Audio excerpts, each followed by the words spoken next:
Welcome to MarcusG.tv. I'm Chef Marcus Giuliano. And Jamie. And we are going to talk about the 10 American foods that are banned in other countries. How can they be banned in other countries and allowed in America? I just don't understand that. Well, that's the problem. It doesn't really make much sense to me. If they're banned in other countries, doesn't that mean it's not good for anybody to be consuming? Right. What makes us different? Right. Why are we different? Why can we ingest toxins but other countries cannot? Foods that are questionable. Right. You know, so I love this website. It's called eatlocalgrown.com. It's a great website, great resource for all kinds of healthy foods. Really just a great resource. So I picked up an article off there, and it's called 10 American Foods That Are Banned in Other Countries. So I said, Jamie, this was a great topic to do on our YouTube and our radio show, Chef on a Mission Radio, and our YouTube channel. So I think we're going to go through here item by item and break out maybe 10 videos out of this, because there's a lot to say on all of these foods. So food number 1. Milk and dairy products laced with rBGH, which is bovine growth hormone. Bovine growth hormone, which was, incidentally, one of the very first genetically modified products, items out there. It came out in the early 90s, and it was one of the very first. So it's genetically modified. It's a genetically modified growth hormone. Okay. To get cows to milk more. Okay. To increase the production, the output of dairy cattle is what it is. It's a hormone that's given, that was widely given at one point, very widely given. So let's see what this article says about it. So bovine growth hormone is the largest selling dairy animal drug in America. rBGH, so bovine growth hormone, is a synthetic version of natural bovine growth hormone, a hormone produced in cows' pituitary glands. Monsanto developed the recombinant version from genetically engineered E. coli bacteria and markets it under the brand name Posilac. It's injected into cows to increase milk production, but it is banned in at least 30 other nations because of its dangers to human health, which include an increased risk for prostate, breast cancer, and colorectal. So colorectal, prostate, and breast cancer by promoting conversion of normal tissue cells into cancerous ones. Non-organic dairy farms frequently use the bovine growth hormone injected cows that suffer at least 16 different adverse health conditions, including very high rates of mastitis, that contaminate milk with pus and antibiotics. Yeah, so the mastitis, first of all, milk has pus anyway. Is a mastitis like a growth on that? It's a growth. Okay. Yeah. So what happens is cows secrete, along with milk, other things. So pus is equivalent to like pimples, like a whitehead pimple. Right. That's pus. So because you have an infection, the cows are infected, they ooze pus as well as. So it's legally acceptable that they in the United States, right? But in 30 other nations, it's not. It's legally acceptable because it's part of the game. It's part of the game that's going to have pus in milk. So you can allow a certain amount of pus cells per every 1,000 million cells or whatever. So milk cells. So you're allowed the pus because it's there anyway. It's just like salmonella in beef production and chicken production. It's there anyway. You can't have a slaughterhouse, a processing plant, without having salmonella. So what do? They say, okay, up to this level is acceptable. Right, over this level is not acceptable. That's how it is. So it's a certain amount of what are we willing to accept. Okay, just like in Japan, they keep raising the levels of radiation as acceptable because they're having a radiation problem, obviously, from Fukushima. So let's raise the levels of acceptable. The radiation's still there. The pus is still there. It's just a matter of what industry can convince government is acceptable for us based upon their foul play, foul practices, pollution, whatever. Okay. So where is it banned? It's banned in Australia, New Zealand, Israel, Canada, and United Nations. According to the American Cancer Society, the increased use of antibiotics to treat this type of bovine growth hormone induced inflammation does promote the development of antibiotic resistance bacteria, but the extent to which these are transmitted to humans is unclear. So what's happening is because they're pumping the animals full of this, they're getting more infections, okay? Right. More infections, more pus, more use of antibiotics. The more antibiotics you use and the more infections you have, the more disease-resistant bacteria could be produced. So what happens with disease-resistant bacteria, so if you have, 1 million bacteria and you treat it with antibiotics and 1% of that bacteria lives, it's now resistant to that antibiotic, right? So when the next time that you treat it, now you're going to have 2% that's resistant, then 3%, and it's going to keep escalating like that. Right. So you're going to all of a sudden have a colony of bacteria that's not going to be able to be treated by that antibiotic. So then they have to switch antibiotics, right? And you got to go to a different antibiotic, and then you got to go to a different antibiotic. Well, at a certain point, you're breeding these super bugs, super germs, super bacteria, where it's just not being able to be killed. And we're in that day and age where that is happening right now. So these countries are banning it because of all these implications. Right. Many have tried to inform the public of the risks of using this hormone in dairy cows, but their attempts have been met with overwhelming opposition by the powerful, guess who, dairy and pharmaceutical industries and their government liaisons. In 1997, two Fox affiliate investigative journalists, Jane Acri and Steve Wilson, attempted to air a program exposing the truth about the dangers of bovine growth hormones. Lawyers from Monsanto, a major advertiser with the Florida network, sent letters promising dire consequences if the story aired. So this is back in 1997. They know the dangers of this. Now this came out in the early 90s, I said. This milk, this has been in our supply. And this is how powerful these companies are, these industries, these lobbyists. They have so much money, Monsanto and these companies, that they can go in and threaten to take their ads off of networks, and the networks just bow down to them because it's money. Of course, the pharmaceutical companies are the same way, right? Because they are making money off of these drugs that you're giving to these cattle. Oh, this is actually a hand-in-hand thing. It's the pharmaceutical companies who make the drug and the dairy industries who are using the drug. So you have a double. You're fighting a double, a double whammy because you have two industries that are fighting for this. And not many people fighting against it. Probably not as many as the dairy industry and the pharmaceutical companies. For years, I'm not sure how true this still is, but for years, if a company wrote on their dairy packages, on their yogurt or whatever, these cows were not treated with bovine growth hormone, they could get sued by the dairy and by Monsanto, because by stating that it's not being treated with it, you're automatically implying that it's dangerous. That's how that was perceived. It was like apples in Colorado in the late 80s. If most apple producers were spraying their apples with ALAR, very nasty chemical. So the apple producers had decided not to, all of a sudden said, let's advertise not sprayed with ALAR, right? What happened was ALAR went after these guys and said, no, you're implying that ALAR is dangerous. Right. And that's how it all started, these laws, in the late 80s in Colorado with apples and ALAR. So it was illegal for dairy to come out and say, we're not using bovine growth hormone.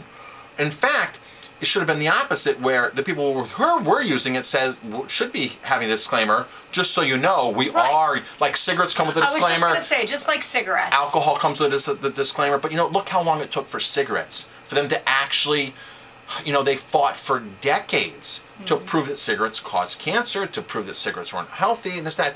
And it's obvious that it does. It was obvious, but you had such a strong, powerful money coming from the tobacco industry that they held that off. And they would do counter research. It's just like the same thing with aspartame. There's all this paid for counter research that they come out and they make you think that aspartame is fine and this and that and this and that, when in reality it's just like cigarette smoke. This bovine growth hormone, it's a chemical. They're making you think that you're wrong for even thinking that it's not good. That it's not good. Right. And it's just such a shame. These other countries get it. Right. They totally get it. They get it. So despite decades of evidence about the dangers of bovine growth hormone, the FDA still maintains it's safe for human consumption and ignores scientific evidence to the contrary. In 1999, the United Nations Safety Agency ruled unanimously not to endorse or set safety standards for the bovine growth hormone milk. So the U.S. says it's okay, the FDA, but the United Nations Safety Agency said no. Quite the opposite. No, not to endorse. Not to endorse. Not to set standards. Oh. Not to set standards. So they agree with the FDA. Oh, okay. I didn't see that yes. there. Okay, sorry. I misread the article. Which has effectively resulted in an international ban on U.S. milk. The Cancer Prevention wait. Coalition, It says that United Nations ruled unanimously not to endorse or set safety standards. Okay. I see how it's written now. Okay. So the Cancer Prevention Coalition, trying for years to get the use of bovine growth hormone by the dairy industry banned, resubmitted a petition to the FDA Commissioner, Margaret Hamburg, MD, in January 2010. Although the FDA stubbornly sticks to its position that milk from bovine growth hormone treated cows is no different than milk from untreated cows, this is just plain false and is not supported by science. That doesn't even make sense. If you're adding something... If you're adding... Right. Then how can You're obviously adding a chemical. You're obviously making a cow produce 5 times the amount of milk. Right. You're obviously having a cow go through more infections, more pus, more antibiotics. But it's got to be different. Right, so they're saying that there's no difference, but there's definitely a difference. Definitely you're putting a hormone into a cow. Into a cow. You're putting... Right? That's not even a natural thing that you're putting into the cow. Right. And here they're saying it's no different. So if it's no different, then leave it out. If it's no different, leave it out. If it's no different, how can a cow milk 5 times the amount or 3 times the amount than it normally? It's totally different. It's doing something to the cow that's not normal. You're defying the laws of nature. I mean, you're totally going against. They're taking something that's causing them to overproduce. Right. So there has to be to think that there's no consequence. Right. And for people, there's, here's the thing. They go into schools and they educate in schools, they educate in universities, and you have a lot of very intelligent people that have learned to memorize, right, curriculum. They've learned to memorize. Well, that's what we're set to do. We're set to memorize, and they can't think for themselves. And I learned this in school, and it's safe. I read the scientific study. I read this, and it's totally safe. I read Monsanto's website. I read an article. And they can't think for themselves. Think outside that box. Think outside the box. Like, well, gee, there is an opposition here. Let me read both sides. And duh. Now let me formulate my opinion after I've read both sides. Gee, doesn't it make sense that the cow does get more infections, so something's wrong? Doesn't it make sense that the cow can do more? Right. Is there anything to be questioned here? And there's tons and tons of research against this. And then they can't think for themselves, well, gee, these 2 journalists, they're hiding this. Why is Monsanto hiding this? If it's so good, don't hide it. But everybody's just they conform and they just focus. And it's just like, I believe everything my doctor says. I believe everything, And it's a shame because your doctor is even paid or threatened to shut up. In the state they get a lot of funding. They get a lot of funding. From pharmaceutical companies. But in the state of Pennsylvania, it's illegal. If you go to your doctor in Pennsylvania and you start talking about side effects that could be related to local fracking, it is illegal. Your doctor can get sued and get in trouble by the fracking industry for even making a suggestion that a patient's problems may be related to fracking. This is such a stronghold that these companies, these industries have on us to threaten doctors. Here's a doctor trying to help somebody, and the doctors are doomed from the beginning because they're going through a system that is just so manipulated with big money from big pharma that's all they're taught. So it's like they don't have a legitimate chance to think for themselves. And then the board, the medical board, you have to conform and you have to abide by their standards, else you can't practice or you'll get in trouble. And our doctor years ago. Well, I was just going to say, that was my next part of my conversation, is what kind of started us on our healthy journey was years ago when our daughter was born. Well, I was going to say, because it kind of goes along with milk. At 1 year old, which would have been over 14 years ago, our daughter refused whole milk. And we didn't know at the time. We didn't know any better, but she did not want whole milk. We're like, oh, it's time for milk. Let's give our daughter milk. Because at 12 years old, you stop either formula or nursing or whatever, you know. And it's time for the next part of the diet. At 12 months, it's time for the next part of their diet, and you introduce them to milk. And so when we tried to give her milk, she refused it. So we were like, oh my gosh. Oh my God, what do we do? What do we do for calcium? We got nervous, and we took her to the doctor. And luckily, our regular doctor was off that day. Yes. And was it the family practitioner or something? Right. She wasn't an MD, but she was... I think it might have been the doctor, because I remember him saying to us... No, it was her. It was her. Don't worry about it. Don't worry about it. Handed us a list. Sure, she gets calcium from boom, boom, boom. And she handed us a list. She handed us a list. It was mostly vegan stuff. It was all vegan stuff. And handed us a list with like 25 different alternate sources for calcium. Yep. And some of them are better than milk. Yep. And she had practiced Chinese medicine, and I'm so glad that we got her that day and we didn't have our regular doctor. So that's interesting, because that kind of started us on the journey that we're on. And our children, both 12 and 15, have never had a glass of milk. They don't know milk. I don't even know, right, they have no idea. They've never tasted milk. I mean, they've tasted cheese, but they've never had milk. They've had raw cheese in very small quantities throughout their life, and goat cheese, but that's a very rare occasion that they actually have that. So, the other point I was going to say about our doctor, remember when we moved back to New York and we got Dr. Lev? And I don't know if you were with me in this visit, but he's 80 years old. And we go to him, and he's very alternative. And you know, he wants to know about why you chose him and this and that. And the first thing he says to me or to us, I don't know if you were with us. I don't remember. He goes, listen, I'm 80 years old. I'm on my way out of this career, He goes, but I will tell you something. I'm going to tell you what's right. And I don't care what the medical board... I remember I don't care what the medical board says to me, because I'm 80 years old, and what are they going to do to me? And he ended up losing his license here in New York, and he had to go in California to retire and practice. So it was really a shame that had happened. Yes. But he was like, I'm not afraid of the medical board. What are they going to do to me? I'm 80 years old. I've had my career, and I know what's right. And that's how it's just a stronghold. And the medical think that board, people need to know what's right and what's wrong, and tell people what they believe is right. And not only when you go to your doctor should you just believe everything. You should really read more into everything. You have to read more into. You have to research yourself. Now with the internet out there, it's There's possible. So many things. But be careful, because the internet's loaded with a bunch of things. Well, but you have to. On both sides, you need to make the decision. You need to make the decision. You need to make the decision. You need to do the research. You need to listen to the experts. You need to listen to the experts that are actually curing people. Yeah. You need to listen to the experts that have a practice, the doctors that have successful practices for 10, 20, 30 years. You know, if you have cancer, the oldest, best therapy out there is a Gerson therapy. It's 70 years old, or however old it is. It's one of the best therapies out there. There's some modifications, other people doing the same thing, but why wouldn't you go to somebody who has years of success? Why would you? So that's the thing. So when you research people that have the track record, the history of years, and there are a lot of these doctors are out there. A lot of these doctors are in their 50s, 60s, 70s, and 80s who have been doing this stuff for years and have had massive results that are not recognized by the medical industry, because it's threatening the pharmaceutical companies. It's threatening their profits. It's threatening all of that. And that's how that works. It's all about money. So let's go back to the milk and dairy product that we were talking about, because we get off on lots of tangents, don't we? But anyway, the only way to avoid the bovine growth hormone is to look for products labeled bovine growth hormone free, or no bovine growth hormone. No bovine growth hormone. Of course, if you buy organic, that's one more step up. If you buy biodynamic, that's the best. So does that mean, is organic, does that necessarily mean that there is no bovine growth hormone? They're not supposed to be using it. Okay. They're not supposed to be using bovine growth hormone in organic. But, you know, there's a lot of organic out there, that organic dairy out there that are barely organic. Because not sometimes, but because, again, the organic standards are written by big companies on these boards.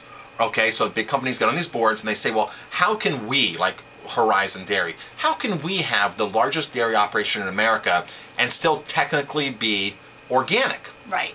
We can't truly be organic, so what kind of corners can we cut and keep the integrity of organic, right, and push that integrity up to the threshold where it's still sort of organic, right? But we know that we have to do certain things. It's like organic chicken may still be sprayed with chlorine. It may be things may still, because that's just part of the industry. You have to do it. If the organic standards were strict and true and to the T, big business couldn't be in organic. That's the bottom line. Yeah. And they want a part of the organic business because they know that people are starting to care about what they eat. Right. So that's the bottom line. Excellent. Well, so stay tuned for the following videos. So number 1 banned food is milk, dairy products laced with bovine growth hormones in how many other countries? 30 other countries? 30 other countries. So yeah. And of course, if you're concerned about your milk, there's a lot of vegan sources of milk, plant-based milk. Flax we milk. love We flax. love flax milk. Flax is our number 1 choice. Unsweetened we choose, and then we sweeten it with a little bit of maple syrup sometimes. But there's hemp milk out there. Of course, there's soy milk out there. There's rice milk out there. There's almond milk, hazelnut milk. You can make your own milk. You can make it, absolutely. So you don't think that you need to still go to the store and buy milk. And coconut, they make a coconut milk too. So, excellent. I'm Chef Marcus Giuliano. And Jamie. Thanks for watching, tuning in, listening to us. Click like, subscribe. And have a great day. Yeah.